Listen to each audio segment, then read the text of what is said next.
শুভ্র, তুলি পড়া পারে তো ঠিকঠাক মেডিকেলে? না পারলে কিন্তু ধরে পেটাবে ওকে, ঠিক আছে? আমি তোমায় পারমিশন দিচ্ছি। ইয়াসমিনের কথায় শুভ্র মাথা নিচু করে হেসে উঠল। তুলি মায়ের দিকে বড্ড বিরক্ত নিয়ে তাকালো। মা কাকে কি বলছে? শুভ্র এমনিতে তুলিকে যেমন পারে বকে, সেখানে তাকে তুলিকে পেটানোর অনুমতি দেওয়া হচ্ছে। অসহ্য। তুলি মায়ের দিকে রাগ রাগ চোখে তাকালো। ইয়াসমিন মেয়ের তাকানো দেখে শব্দ করে হেসে ফেললেন। শুভ্র চা শেষ করে টেবিলের উপর রাখলো। এবার কথা তুললো। আন্টি, আমি একটু শপিংয়ে যাবেন আজ। তুলিকে নিয়ে যেতে চাইছেন, যদি আপনার অনুমতি থাকে তাহলে আমি তুলিকে নিয়ে যাব। তুলি অবাক হয়ে শুভ্রর দিকে তাকালো। শুভ্র স্যার এজন্য এসেছেন তাহলে? ইয়াসমিন বললেন, আফরোজা যেতে বলেছে, আমি আর এতে কি বলবো। নিয়ে যাও, রাত হওয়ার আগে দিয়ে যেও আবার। আফরোজা আর তুমি না হয় আজ রাতে আমাদের বাসায় খেয়ে নাও। শুভ্র শুভ্র হালকা স্বরে বলল, অন্যদিন এসে খেয়ে যাব আন্টি, আজ না। রাতের দিকে একটু কাজ আছে, আমি তুলিকে বাসায় পৌঁছে দেব, চিন্তা করবেন না। তুলিকে ইয়াসমিন রেডি হতে বললেন। তুলি রুমে গেল। ইয়াসমিন খানিক পর শুভ্রকে জোবাইরের পাশে বসিয়ে রুমে এলেন।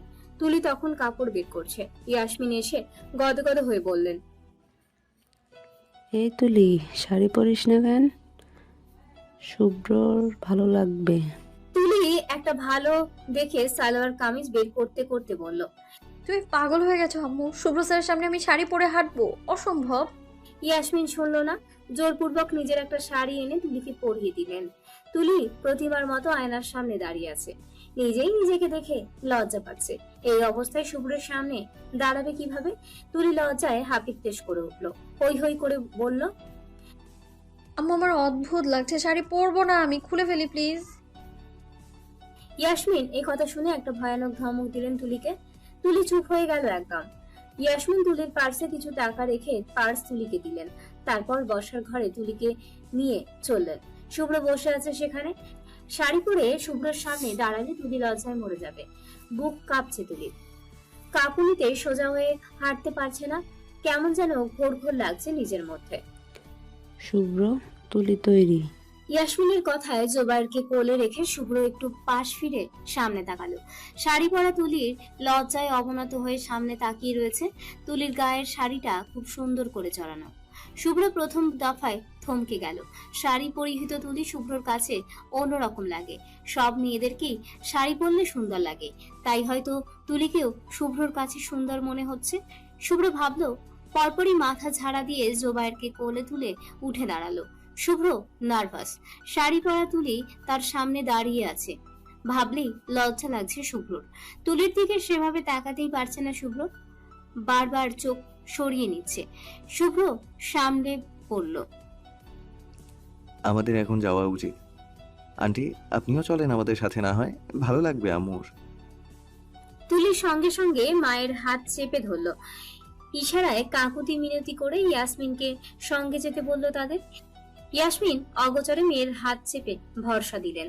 তারপর শুভ্রকে বললেন, না বাবা, তোমরা যাও, আমি পরে একদিন যাব তোমার মায়ের সাথে। শুভ্র আর জোরাজুরি করলো না। বুঝতে পারলো এখন ইয়াসমিনকে হাজারবার বললেও তিনি তাদের সঙ্গে যাবেন না। মেয়ে আর মেয়ের হবু জামাইকে প্রাইভেসি দেওয়া দরকার। শুভ্র হাসলো মনে মনে। ওদের আবার প্রাইভেসি? একজন আরেকজনের সঙ্গে দেখা হলে ভালো করে কথাটাই বলতে পারে না। টুকটাক কথা যা হয় সেসবের জন্য প্রাইভেসি দরকার নেই। শুভ্র তুলিকে বলল, চলো তাহলে আন্টি, যাই। তুলির সামনে এগুলো। শুভ্র জোবায়ের গালে চুমু খেয়ে কোল থেকে নামতে চাইলে জোবায়ের নামে না। শক্ত করে শুভ্রর গলা জড়িয়ে ধরে হঠাৎই বায়না করে বসে, দুলা ভাই, আমি যাব তোমার আর আপুর সঙ্গে, নিয়ে যাও না আমায়। আবারও শুভ্রর সামনে দুলাভাই কথাটি শুনে থমকে গেল তুলি। শাড়ির কুচি বেজে আবারও পড়ে যেতে নিলে শুভ্র দ্রুত অপর হাতে ধরে ফেললো ওকে। তুলি সঙ্গে সঙ্গে সোজা হয়ে দাঁড়িয়ে গেল। তারপর রাগ নিয়ে তাকালো জোবাইরের দিকে। বারবার এই ছেলে শুভ্রকে এভাবে কেন ডাকছে? একবার হাতের কাছে পেলে তুলি ধরে দিবে একটা। বোনের গরম গরম চোখ দেখে জোবাইর ভয় পেয়ে লেপ্টে গেল শুভ্রর সঙ্গে। সে বুঝতে পারছে না হুটহাট তার আপু এত রেগে যাচ্ছে কেন। সে কি বারবার ভুল করেছে কিছু? শুভ্র ভাই বোনের নীরব যুদ্ধ দেখে হাসলো। তারপর তুলির উদ্দেশ্যে হালকা স্বরে বলল, থাক, বাচ্চা মানুষ, এত কিছু বুঝে ডাকিনি। ওর উপর চোখ রাঙিও না। তুলি শুভ্রর কথায় লজ্জা পেয়ে গেল। শুভ্রর সামনে এমন একটা কারণে রেগে যাওয়া তুলির ঠিক হয়নি। তুলি নিজেকে সামলালো। শুভ্র জোবাইরের কথা শুনে ইয়াসমিনকে বলল। ওকেও নিয়ে যাই আন্টি, ঘুরে আসুক, ভালো লাগবে। ইয়াসমিন সঙ্গে সঙ্গে মানা করলেন, বললেন, না না, ওর হোমওয়ার্ক আছে, তোমরা যাও শুভ্র। জোবাইর মুখ কালো করে ফেললো। শুভ্রর দিকে করুণ চোখে তাকালো। শুভ্র বলল। সকালে হোমওয়ার্ক করে ফেলবে, তাই না জুবায়ের? জোবাইর দ্রুত দুদিকে মাথা নাড়ালো। ইয়াসমিন আর কি বলবে? তুলির দিকে তাকালেন। তুলিও তাকালো তখন। হয়তো তুলিও চাইছে জোবাইর যাক ওদের সঙ্গে। মেয়েটা এমনিতেই এত ঘামছে, শুভ্রর সঙ্গে আর কয়েকটা মিনিট থাকলে এখনই ঢলে পড়বে। ইয়াসমিন তাই সম্মতি দিলেন।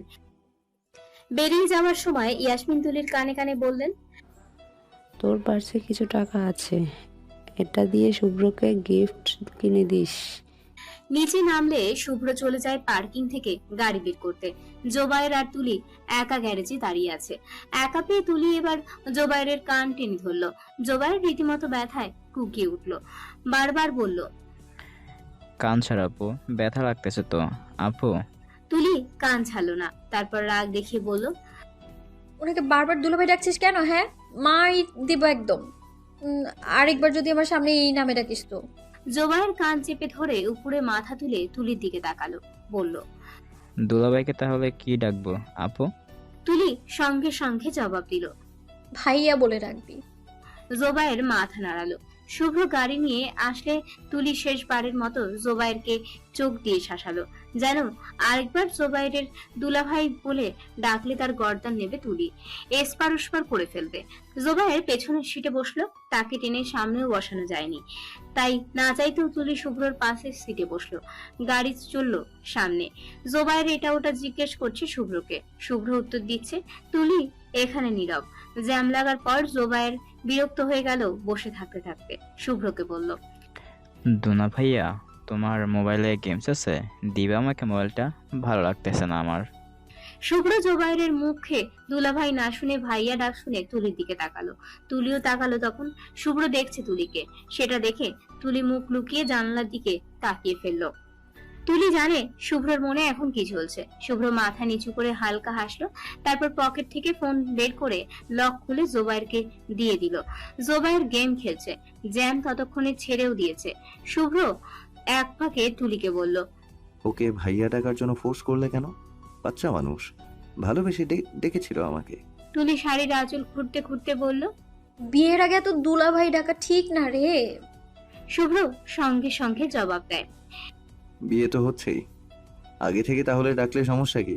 নিজের প্রশ্নে নিজেই অবাক হয়ে গেল শুভ্র। সে কবে থেকে এমন প্রশ্ন করা শুরু করলো? তুলিও অবাক চোখে শুভ্রর দিকে তাকিয়ে আছে। তুলি তাকিয়ে আছে দেখে শুভ্র আর তুলির দিকে তাকালো না, অন্য প্রসঙ্গে চলে গেল। মার্কেটে শুভ্রর পুরো সময়টা জোবাইরকে কোলে নিয়ে হাঁটতে হলো। মেয়েদের সঙ্গে মার্কেটে আসার ফলাফল জোবাইর জানে না, কিন্তু শুভ্র জানে। মায়ের সঙ্গে মার্কেটে এলে শুভ্রর পা ব্যথা হয় হেঁটে, আর হাত ব্যথা হয় শপিং ব্যাগের বোঝা বয়ে। তবে আজ তেমন হাঁটছে হচ্ছে না। তুলি মাকে নিয়ে শপিং করেছে। তুলি ব্যাগ বইছে আজ। শুভ্রর কোলে জোবাইর থাকায় সে এ কাজ করতে পারেনি। শুভ্র একদম তুলিদের কাছে এগিয়ে এলো। আফরোজাকে জিজ্ঞেস করলো, তোমাদের আর কতক্ষণ লাগবে আম্মু? আফরোজা একটা হ্যাঙ্গারের শাড়ি দেখতে দেখতে বললেন, লাগবে আরো কিছু সময়। তুই কি বাসায় চলে যাবি? না। তারপর তুলিকে শুভ্র বলল, শোনো, আমি খাবারের দিকটায় আছি, তোমাদের শেষ হলে কল করো। তুলি মাথা নাড়ালো। শুভ্র জোবাইরকে কোলে নিয়ে খাবারের দিকে চলে গেল। আসলে জোবাইরের অনেকক্ষণ ধরে ওদের সঙ্গে ঘুরছে। ক্ষুধা লেগেছে হয়তো তার, তবে বলছে না। তুলি বকবে সেজন্য। শুভ্র জোবাইরকে খাবার দিয়ে বসিয়ে রাখলো। নিজেও ফোনে দরকারি কাজও সারলো এ সময়। তারপর তুলিরা এলো, বেরিয়ে গেল শপিং মল থেকে। গাড়িতে উঠে শুভ্র 2 প্যাকেট খাবার তুলি আর মায়ের দিকে এগিয়ে দিল, বলল, এখানে চিকেন আর ফ্রেঞ্চ ফ্রাইজ আছে, তুমি আর আম্মু খেয়ে নাও।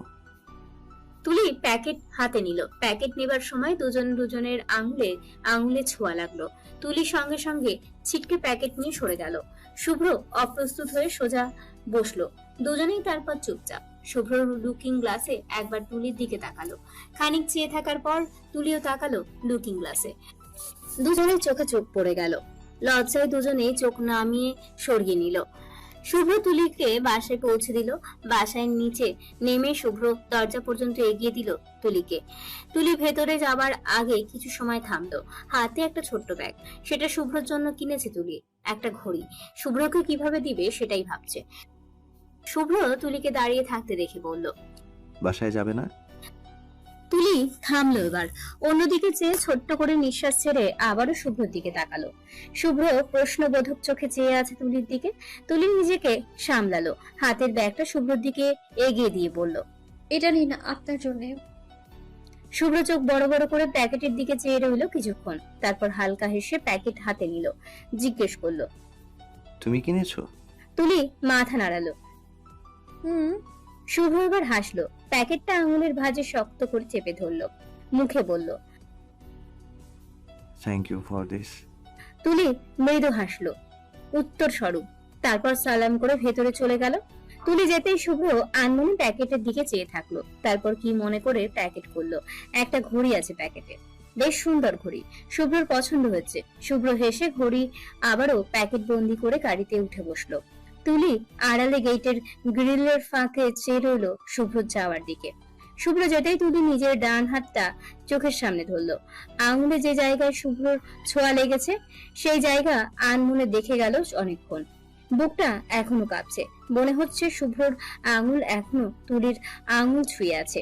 হুঁশ ফেরে তুলির খানিক পরপর অস্বস্তিতে জমে গিয়ে হাত সরিয়ে দ্রুত ভেতরে চলে যায় ও। শুভ্র আজ মেডিকেল থেকে ছুটি নিয়েছে। আজ আফরোজা কড়া কণ্ঠে বলে দিয়েছেন, আজ এ বাড়ি থেকে মেডিকেলে যে যাবে তাকে ডান্ডা মেরে ঠান্ডা করে মেডিকেলে যাওয়ার শখ ঘুচিয়ে দেওয়া হবে। মা রেগে আছেন দেখে শুভ্র না চাইতেও ছুটি নিয়েছে মেডিকেল থেকে। মেডিকেল নেই দেখে শুভ্র বেশ আরাম করে ঘুমালো আজ। ঘুম থেকে উঠে শাওয়ার নিয়ে খেতে বসলো নাস্তা। আফরোজা শুভ্রর জন্যই অপেক্ষা করছিলেন। শুভ্র বসলেন। উনি ডিম পোচ আর পরোটা এগিয়ে দেন। শুভ্র খেতে খেতে বলল, আজ ছুটি নেওয়ালে যে, কোনো প্রোগ্রাম আছে নাকি? আফরোজা এবার মুখ ভরে হাসলেন। খাওয়া থামিয়ে ছেলের দিকে চেয়ে গদগদ কণ্ঠে বললেন, আজ তোর আর তুলির আকত করানো হবে। আকত কথাটা শুনে শুভ্র খাবারের মাঝেই কেসে উঠল। আফরোজা সঙ্গে সঙ্গে উঠে শুভ্রর পিঠ মালিশ করে দিতে লাগলেন। শুভ্র পানি খেয়ে শান্ত হলো কিছুটা। তারপর কড়া চোখে আফরোজার দিকে চেয়ে বলল, আকদ এখন কেন ঠিক করলে আম্মু? আমাদের আরো চেনা জানা হওয়া উচিত ছিল। এভাবে তাড়াহুড়ো করে বিয়ে করলে দুজনেই সংসার করতে পারবো না। আমাদের সম্পর্কটা তেমন না, ইটস ডিফারেন্ট। আফরোজা ছেলের দিকে তাকালেন সন্দেহ নিয়ে। তারপর জিজ্ঞেস করলেন, তুই কি তুলির সঙ্গে প্রেম করতে চাইছিস শুভ্র? শুভ্র এই প্রশ্ন শুনে মায়ের দিকে বাঁকা চোখে তাকালো। মাঝে মধ্যেই শুভ্রর মা এমন কিছু অদ্ভুত কথা বলে যে শুভ্রর তখন মন চায় দেওয়ালে মাথা ঠুকতে। শুভ্রর এভাবে তাকানোর কারণে আফরোজা মুহূর্তেই শুধরে গেলেন। বললেন, সরি, তুই তো আবার প্রেম করার মতো ছেলে না। তুই হলে নিরামিষ, তোকে দিয়ে প্রেম হবে না জানি আমি। শুভ্র মায়ের করা অপমানে হা হয়ে মায়ের দিকে চাইল। কোনো মা আছে পৃথিবীতে যে ছেলেকে প্রেম করার জন্য উস্কে দিতে পারে? শুভ্রর জানা নেই। শুভ্র তাকালে আফরোজা বললেন, আচ্ছা বল, কি করতে চাইছিস? আকত করবি না, ঠিক আছে, তাহলে কি করবি? তোকে তুলির সঙ্গে ইয়াসমিন আকত ছাড়া মিশতে দিবে না। ওদের পরিবারে এটা নেই। আর আকত শুধুমাত্র করানো হবে তোদের সম্পর্ককে আগে বাড়ানোর জন্য। ইয়াসমিনের মতে তুলির সংসার করবে না আপাতত, মেডিকেল শেষ করার আগ অবধি। হাতে তুই 3 থেকে 4 বছর পাচ্ছিস, সেটা দুজনকে জানার জন্য যথেষ্ট নয়? শুভ্র ভাবলো অনেকক্ষণ। সে বিয়ে এখন করুক আর 3 বছর পর তুলি কে করবে? তুলিকেই করতে হবে। তাহলে একটা হারাম সম্পর্কে জড়ানোর কি মানে? আকত করে রাখলে সমস্যা তো নেই তেমন। শুভ্র ঘুরে ফিরে আফরোজার কথাই ঠিক ধরলো। আফরোজা শুভ্রর মতিগতি বোঝার জন্য তার দিকে তীক্ষ্ণ চোখে চেয়ে আছেন। শুভ্র খেতে খেতে তারপর বলল, ঠিক আছে, আকত করব আমি, কিন্তু সেটার জন্য কেনাকাটা করা লাগবে না? আজকে আকত হলে কেনাকাটা করবে কখন?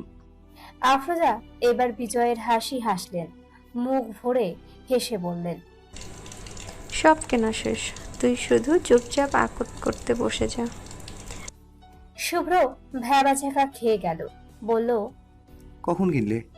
তুমি তো আমাকে ছাড়া কোনোদিন শপিং করনি। আফরোজা উত্তর দেন, ওই যে ওই দিন তুলিকে নিয়ে গেলাম না মার্কেটে, ওই দিন সব কিনে ফেলেছি। তুলির মাপের গোল্ডের আংটিও কিনেছি, দাঁড়া দেখাচ্ছি এনে তোকে। আফরোজা চলে গেলেন নিজের রুমে আংটি আনতে। শুভ্র অবাক হয়ে মায়ের যাওয়ার দিকে চেয়ে দীর্ঘশ্বাস ফেলল। মা কতটা সুন্দর তার। শুভ্র জেনে হতভম্ব, তার বিয়ে নিয়ে মায়ের খুশির শেষ নেই। আনন্দের অতি সহ্য এ সকল অসুখ ভুলে তার বিয়ে নিয়ে মেতে আছেন। শুভ্র মায়ের আনন্দে সুখ সুখ অনুভব করছে ভীষণ। মায়ের একটা হাসির জন্য শুভ্র নিজের জীবন দিয়ে দিতে পারে। এ তো সামান্য বিয়ে। আফরোজা এলেন, হাতে একটা ছোট্ট বক্স। শুভ্রর কাছে এসে বসলেন। বক্সটা শুভ্রর হাতে ধরিয়ে দিয়ে বললেন,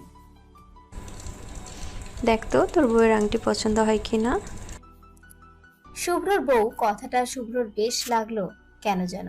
মায়ের দিকে আবারও কোনা চোখে চেয়ে শুভ্র বক্স খুলে দেখলো। মাঝারি আকারের এক আংটি। আংটি খুঁটিয়ে দেখলো শুভ্র, তারপর আবার বক্সে রেখে দিল। আফরোজার দিকে বক্স এগিয়ে দিয়ে বলল, দেখলাম, সুন্দর হয়েছে। তোর বউকে দিয়েই পছন্দ করিয়েছি, ওর জন্য কিনছি বলিনি। শুভ্র মায়ের এই বারবার তোর বউ বলা দেখে কিছুটা লজ্জা পাচ্ছে। শুভ্র বলল, বারবার বউ বউ বলছো কেন? বউ হয়নি এখনো। হবে তো আজকে রাত থেকে। প্রোগ্রাম আজকে রাতে?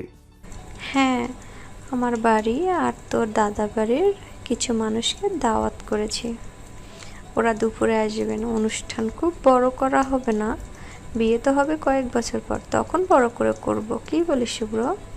তুমি যা ভালো মনে করো। শুভ্রর খাওয়া শেষ। ময়লা বাসনগুলো মায়ের সঙ্গে শুভ্র কিচেনে ডিশওয়াশে রেখে আসলো।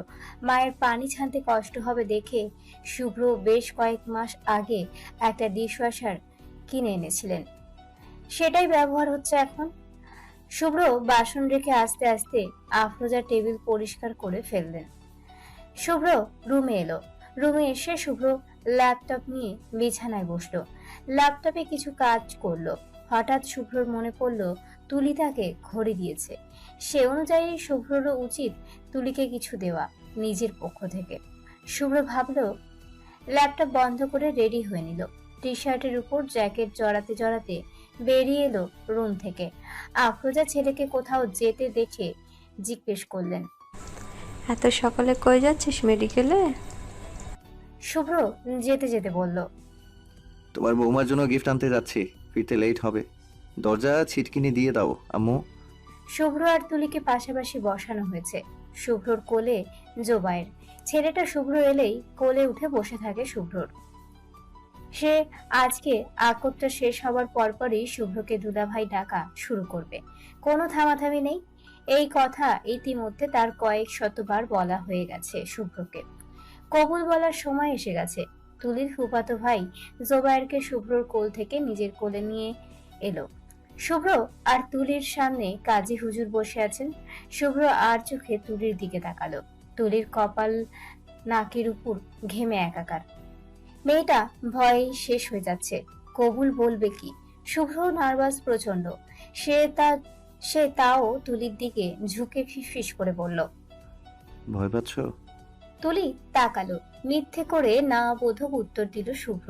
হাসলো, যেন মুহূর্তেই শুভ্রর মিথ্যে ধরে ফেলার অভ্যেস আছে।